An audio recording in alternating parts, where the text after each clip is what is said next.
नमस्कार मित्रांनो. कारण आम्ही 12 महिने म्हणजे बाहेरच फिरतो या. तर माझं एक म्हणणं आहे की झाडाखाली आम्ही उभं राहतो.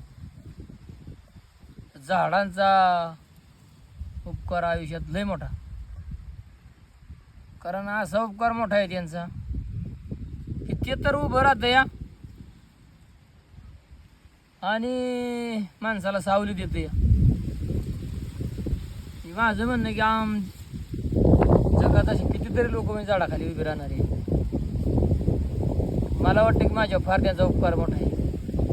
आयुष्यात कसा भेटेल हे पण सांगू शकतो, पण लय मोठा उपकार आहे. कारण आम्हाला एवढं रानात फिरतो ना तर कुठं म्हणजे काही नाही. इथून बाबा बकरी आणता आणता माघारी फिरवणार पण त्या झाडाखाली उभं राहायला. कारण त्याच्यामुळे मला आठवण झाली की झाडांचा सुद्धा किती उपकार आहे.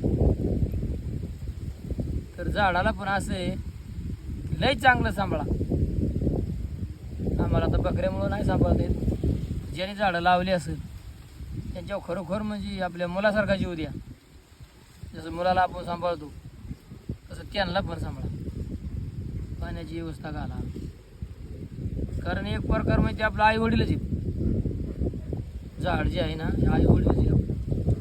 कारण ती जर नसेल तर काय जीवनात पण मजा नाही वाटणार. इतकी मला त्यांची आठवण झाली. झाडांची लई मोठी आठवण झाली. कारण आमचा जीव लय तुळतुळ करतो या दररोज. झाडाखाली गेलं ना 5-10 मिनटं असं वाटते की हलाव नाही असं वाटते. तेव्हा त्यांचा उपकार भेटायचंच नाही.